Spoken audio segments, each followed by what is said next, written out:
안녕하세요, 에나입니다. 하와님의 하마터면 열심히 살 뻔했다 읽어드릴게요.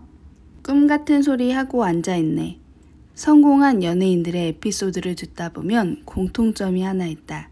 그들의 부모는 모두 자식이 연예인이 되는 걸 격렬하게 반대했다는 것이다. 이런 이야기야 워낙 많아서 누구의 부모가 그랬다고 콕 집어 말할 것도 없다. 저 사람은 가수가 안 됐으면 어쩔 뻔했나 싶은 뛰어난 재능을 가진 가수의 부모도 반대를 했단다. 호적을 파버리느니 마느니 난리였다지. 연예인으로 성공한 자식을 보며 부모들은 지금 어떤 생각을 할까 궁금해진다. 아마 이런 생각을 하지 않을까? 휴, 그때 우리 애가 내 말을 안 들어서 정말 다행이야. 연예인에 국한된 이야기가 아니다. 대한민국에서 꿈을 꾸려거든 먼저 용기와 반항심을 갖춰야 한다. 제일 먼저 부모의 말부터 거슬러야 하니까. 불효자가 되지 않고서는 자신의 꿈을 시도조차 할 수 없다. 꿈을 꾸면 이런 불호령이 떨어진다. 쓸데없는 짓 하지 말고 공부나 해. 공부 빼고는 다 쓸데없는 짓이다. 이런 분위기 속에서 아이들이 꿈을 꿀 수 있을까? 자신의 꿈이 뭔지 찾을 기회조차 박탈당한 채 공부에만 매달리는 학생들. 오로지 공부라는 한 가지 길만 제시하는 어른들. 공부는 좋은 것이다. 문제는 대한민국의 교육 시스템이 오직 좋은 대학을 가기 위한 교육을 한다는 데 있다. 좋은 대학을 왜 가야 하냐고? 그래야 좋은 직장에 갈 수 있다고 하니까. 물론 요즘엔 좋은 대학만으로는 어림도 없다. 성적 외에 이런저런 스펙을 쌓아야 한다.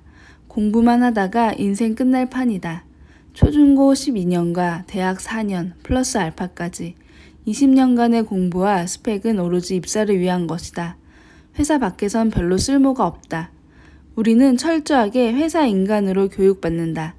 그러니 어떻게든 회사에 들어가야 한다. 그런데 이게 웬일? 취업할 곳이 없단다. 간신히 일자리를 구한 이들도 고용 불안과 과도한 업무로 고통을 호소한다. 정말 이러려고 공부했나 싶다. 부모님이 말한 행복이 이런 거였을까? 청년 실업 문제가 심각해지자 여기저기서 책임을 묻고 있다. 잘 알려진 대로 이건 누구 하나의 책임이 아니다. 정부, 교육, 기업, 부모, 사회에 공동으로 책임이 있다. 당사자인 개인에게도 책임이 있다. 너무 어른들 말을 잘 들은 죄, 용기 내서 반항하지 못한 죄, 자신의 인생을 남에게 맡겨버린 죄. 시대가 변했는데 여전히 교육은 변화를 따라가지 못하고 낡은 가치관을 강요한다. 꿈이 아닌 성공을 가르치는 교육 말이다. 그런데 요즘 갑자기 태도를 싹 바꿔 젊은이들에게 꿈을 꾸라고 말한다. 마음껏 꿈을 펼치라고. 마치 한 가지 길밖에 없다는 듯 대기업과 공무원 시험에 매달리지 말고 자신의 꿈을 향해 나아가라고. 맞는 소리임에도 이 말이 공허하게 들리는 이유는 우리 사회가 꿈을 꾸고 이루는 것이 어려운 정답 사회이기 때문이다. 우리 사회는 정답이 정해져 있다. 그 길로 안 가면 손가락질 받는다. 애초에 꿈을 꾸지 못하게 한 것도, 꿈을 꾸며 조금만 다른 길로 가려 하면 온갖 태클을 거는 것도 어른들이었다. 전반적인 사회 분위기가 그랬다. 이런 분위기에서 꿈을 꾸라니요? 꿈꾸지 말라고 할 때는 언제고 이제 와서 왜 꿈이 없냐니요? 그런 이유로 꿈을 가지라고 말하는 것이 조심스럽다. 대한민국에서 꿈을 꾼다는 게 어떤 것인지 알기 때문에 꿈을 가지라는 것이 도전정신이라는 이름의 또 다른 스펙을 강요하는 건 아닐지 염려스럽다. 그래서 함부로 그 말을 못하겠다. 마음껏 꿈을 펼치는 게 가능한 세상이 됐으면 좋겠다. 진심이다.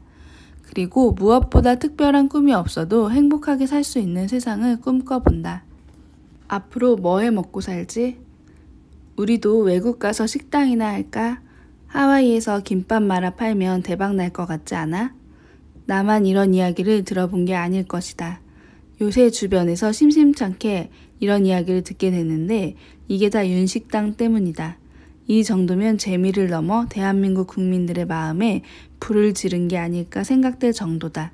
윤식당은 한국인들에게 새로운 로망을 안겨주었다.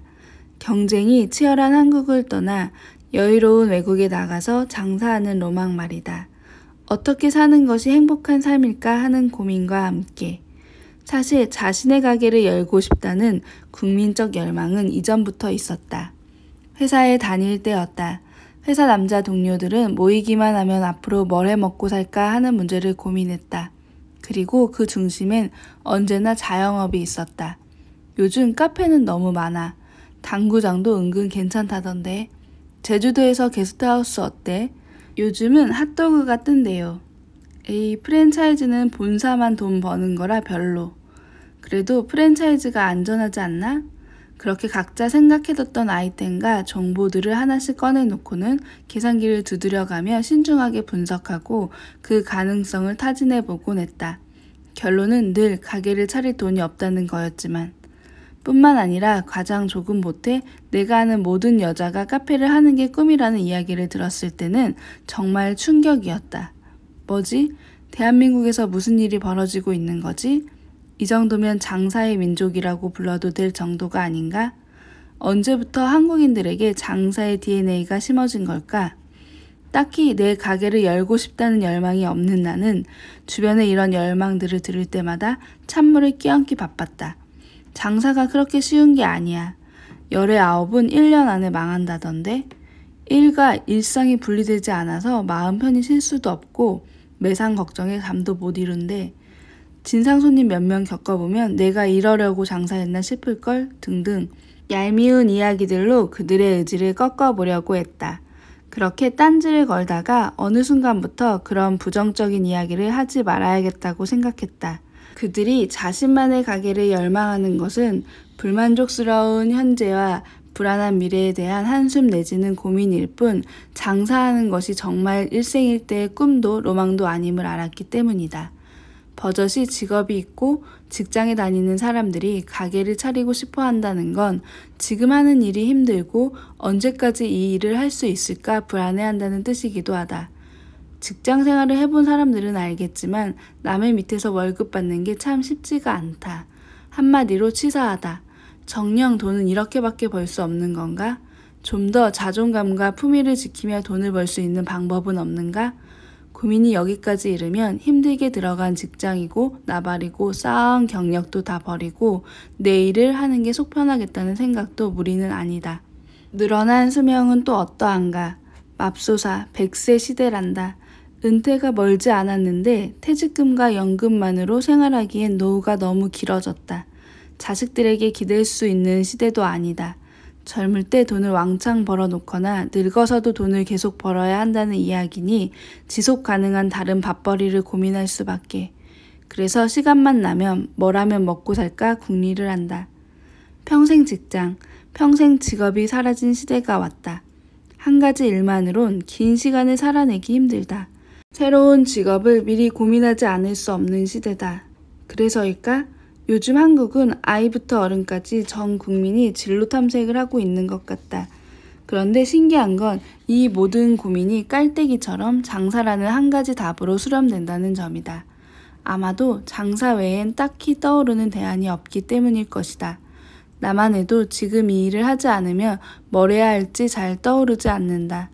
미국에 있는 식당 수보다 한국의 식당 수가 훨씬 많다는 이야기를 들었다. 한국은 은퇴 후의 자영업 말고는 별 대안이 없는 사회다. 우리는 대학 입시와 취직이라는 한 가지 길로 내몰렸다가 또다시 자영업이라는 한 가지 길로 내몰리고 있는지도 모른다. 큰일이다. 전 국민이 장사를 할 수도 없는 노릇이고 대책이 필요하다. 혹시 윤식당은 전 국민의 자영업을 대비해서 더 넓은 시장을 열어주고 싶었던 나영석 PD의 큰 그림이 아닐까? 답답해서 농담 한번 해봤습니다. 왜 한국인들은 늘 한 가지 길이 정답인 것처럼 우르르 몰려가는 걸까? 개개인의 문제로 치부하기엔 너무나 집단적이다. 한때 은퇴한 중년들이 모두 치킨집을 열었다는 우스갯소리는 그냥 나온 것이 아니다. 한국 사회는 다양성이 결여된 정답 사회다. 100세 시대면 은퇴 후에도 30년에서 40년 정도의 시간이 있다는 이야기다. 물론 체력이 젊을 때 같진 않겠지만 새로운 것을 배우고 익혀 장인의 경지에 이르기에도 충분한 시간이 아닌가? 사진을 배워 사진작가가 될 수도 있고 평소 즐겨 마시던 와인을 공부해 소믈리에가 될 수도 있고 소설을 써서 소설가가 될 수도 있지 않을까? 창업 아이템에 관한 고민 말고 이런 고민거리는 왜 들을 수 없는 걸까? 다 늙어서 그런 걸 어떻게 하냐고. 한국에서 그게 가능하냐고 묻고 싶어진다면 우리는 이미 정답 사회에 완전히 적응한 셈이다. 그런 우리에게 남은 건 제2, 3의 치킨집 아이템을 찾는 것뿐이다. 그렇게 우르르 몰려가 아이템의 매력을 빠르게 소진하고 과도한 경쟁으로 공멸하고 말겠지. 그런 걸 너무 많이 봐왔다. 장사를 비난하려는 게 아니다. 돈이 많으면 많을수록 살기 편한 세상이니 돈이 되는 일에 사람이 몰리는 걸 어찌 말릴 수 있을까? 단지 좀 더 다양한 방식의 삶과 밥벌이가 가능한 사회가 됐으면 하는 바람이다. 더 나아가 돈을 많이 벌지 않아도 행복하게 살 수 있고 무시당하지 않고 비참하지 않은 세상, 헬 조선이 아닌 그런 한국을 꿈꿔본다. 그래서 윤식당은 판타지다. 한국에선 불가능할 낭만과 여유가 있는 밥벌이니까 말이다. 그림책 100만 번 산 고양이의 작가 사노 요코는 암에 걸려 시한부 선고를 받았을 때 이제 돈을 안 벌어도 되겠구나 라고 생각하며 안도했다고 한다. 다양성도 다양성이지만 원래 밥벌이라는 게 지긋지긋한 것인지도 모르겠다. 그나저나 나는 앞으로 뭘 해서 먹고 살지? 지긋지긋하다. 내가 진짜 하고 싶은 일은 뭘까? 나의 첫 직업은 입시 미술학원 강사였다. 대학을 다닐 때 학비를 벌기 위해 시작한 일이었는데 대학 졸업 때까지 이어졌다. 당시 나는 굉장히 고집스럽게 내 인생에 대출은 없다라는 신념을 가지고 있었다. 당연히 학자금 대출은 받지 않았고 집에선 대학 등록금을 내줄 형편이 못 됐기에 돈을 벌어야만 했다. 다행히 미술학원 강사 일은 수입이 나쁘지 않았다. 덕분에 나는 대학 4년 동안 대출 없이 아끼고 아껴서 내 힘으로 학교에 다닐 수 있었다. 스스로 박수라도 쳐주고 싶지만 모든 일엔 좋은 점이 있으면 나쁜 점도 있는 법. 강사 일을 하면서 나는 학교를 제대로 다니지 못했다. 내가 맡은 학원 학생들을 관리해야 한다는 책임감에 학교보다는 늘 학원 일이 먼저였다. 과제할 시간이 부족해 전공 수업은 최소화하고 교양으로만 학점을 채웠고 학원 일을 핑계로 결석도 잦았다. 휴학을 한 번 하고 군대를 다녀온 후 3학년쯤 됐을 땐 이미 과에서 나를 아는 사람이 없을 정도였다. 다들 나를 다른 과에서 복수 전공을 신청한 사람으로 여겼을 정도니 말 다했다. 흔히 대학교 인맥이 사회생활에 필요한 재산이라던데 나는 그런 건 모으지 못했다. 전공 수업도 졸업에 필요한 학점만 들었으니 디자인과를 나왔어도 디자인을 잘 모른다. 학교에 다니기 위해 일을 하는데 정작 학교 생활을 잘 못하게 되는 아이러니한 상황이 몇 년간 이어지다 보니 나는 강사 일이 정말 싫어졌다. 미술학원 강사 일이 싫었던 이유는 또 있었다. 학생들이 계속 다그쳐야 하는 일이 나에겐 너무 스트레스였다. 학생들에게 입시가 삶의 목표라고 강요하며 끊임없이 노력할 것을 요구하는 나 자신이 싫었다. 너 이따위로 그리면 대학 못 가. 너가 잠자는 시간에도 누군가는 그림을 그려. 이 정도면 저기 아래 지방대쯤은 갈 수 있겠네. 부모님이 참 좋아하시겠다. 그런 말들을 서슴없이 던져 아이들에게 상처를 주곤 했다.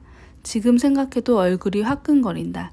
내가 뭐라고, 대학이 뭐라고. 마치 대학이 인생의 최종 도착지인 양 위너와 루저를 들먹여가며 아이들을 협박하고 4시간 만에 완성도 높은 그림을 그리는 기계로 만들고 있었다. 나는 그런 인간이었다. 그래서 대학을 졸업하자마자 미술학원을 그만뒀다. 미술학원에 남아 계속 그 일을 할 수도 있었지만 싫었다. 다른 일을 하고 싶었다. 더 재미있고 의미있고 가슴이 뛰는 일 말이다. 그런데 그게 뭔지는 잘 몰랐다. 학교를 그 지경으로 다녔으니 취업 준비나 미래에 대한 대비가 되어 있을 리 없었다. 20대의 대부분을 대학 졸업장을 사는데 써버린 셈이었는데 생각해보면 처음부터 배움을 원했던 게 아니라 대학 졸업장을 원했던 것 같다. 한심하게도 나는 그런 인간이었다. 그래도 기분만은 좋았다. 더 이상 하기 싫은 일을 하지 않아도 된다는 생각에 내 미래는 밝아 보였다. 그동안 고생했으니 천천히 쉬면서 내가 진짜 하고 싶은 일을 찾아보기로 했다. 짧은 인생이니 진짜 하고 싶은 일을 해야지. 당장 돈벌이를 위해 쉽게 아무 일자리나 찾고 싶진 않아. 진짜 하고 싶은 일에 열정을 쏟고 부딪히고 깨지고 성장하며 살고 싶어. 그렇게 다짐했었다. 독립하기 전이라 숙식은 문제 없었고 미술학원 다니며 모아놓은 돈도 어찌어찌 아끼면 1년은 거뜬하다고 생각했다. 그런데 그게 고통의 시작이 되리라고는 생각지도 못했다. 1년 정도면 내가 하고 싶은 일을 찾지 않을까 생각했는데 그게 아니었다. 그 기간은 점점 길어져 3년이라는 시간이 훌쩍 지나가 버렸다. 나는 그 시간을 내 인생의 공백기라고 부른다. 무슨 연예인도 아닌데 공백기라니.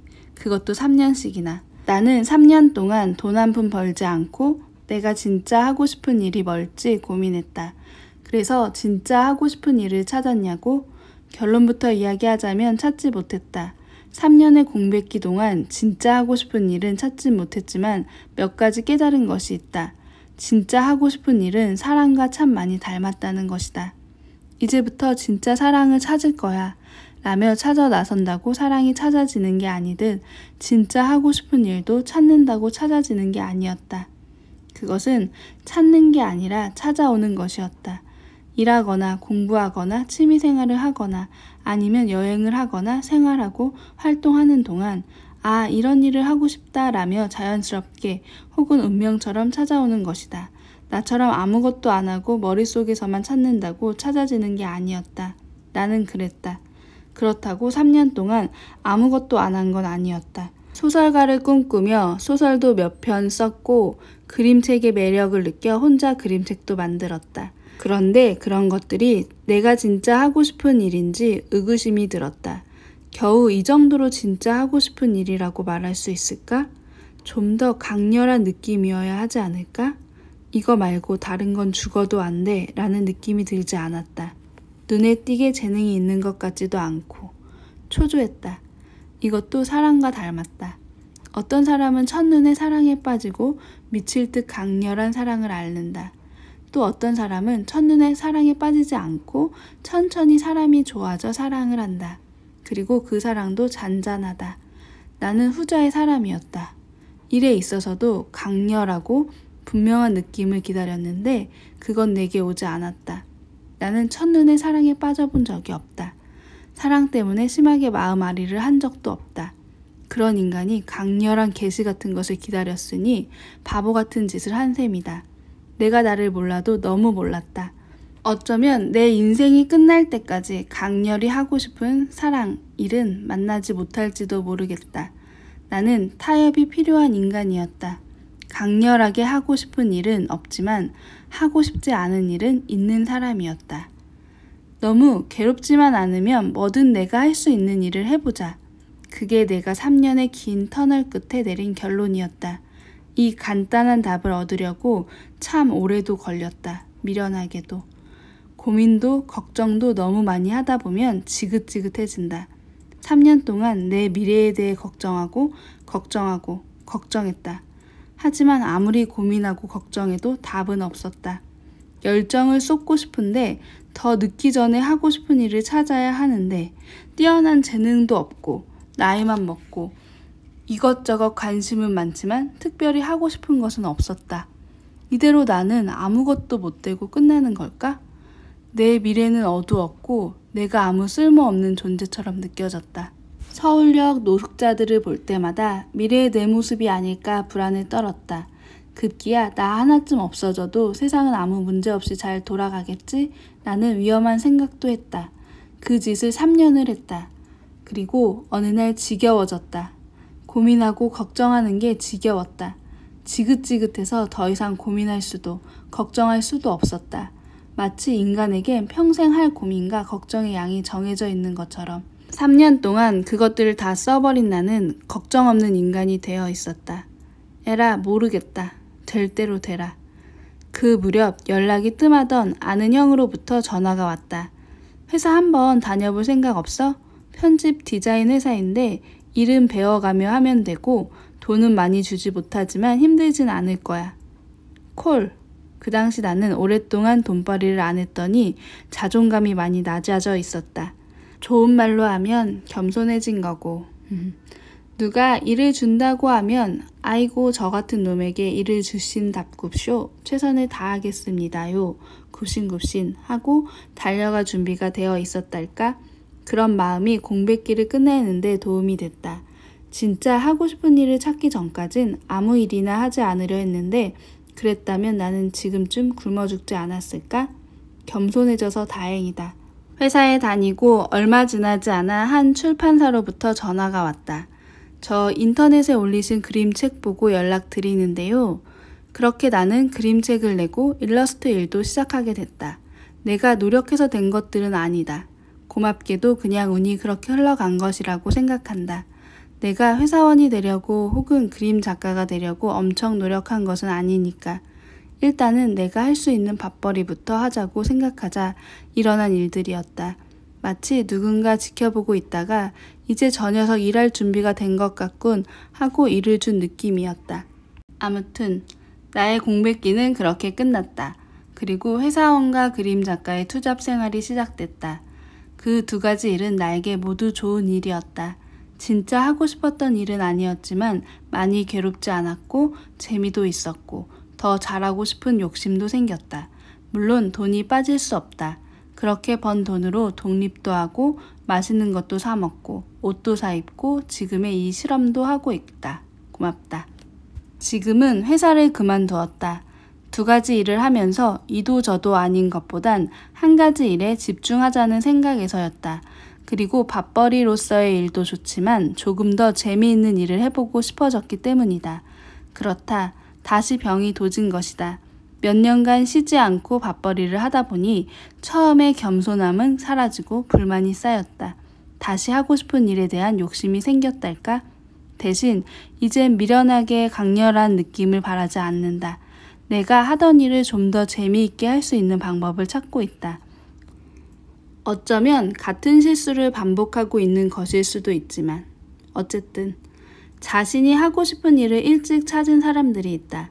그런 사람들을 보면 부럽다. 어쩜 저렇게 분명하게 하고 싶은 일이 있을까? 반면 나처럼 좋아하는 건 많지만 강렬하게 뭐가 하고 싶은지 모르는 사람들도 있다. 진짜 하고 싶은 일이 뭔지 모르겠다고? 괜찮다. 억지로 찾지 마라. 언젠간 찾아올 것이다. 어쩌면 안 찾아올 수도 혹은 너무 미세한 느낌이라 확신이 없을 수도 있다. 그래도 괜찮다. 대단하진 않아도 자신이 할 수 있는 일을 해 나가다 보면 어디로 가야 할지 보이지 않을까? 이런 일은 싫다든지 이런 쪽으로 더 해보고 싶다든지 그럴 때마다 선택하며 나아가면 된다. 이왕이면 뜨거운 사랑을 하고 싶었다. 하지만 꼭 뜨겁지 않아도 강렬하지 않아도 괜찮지 않을까? 각자의 방식대로 사랑, 일하면 되는 거니까.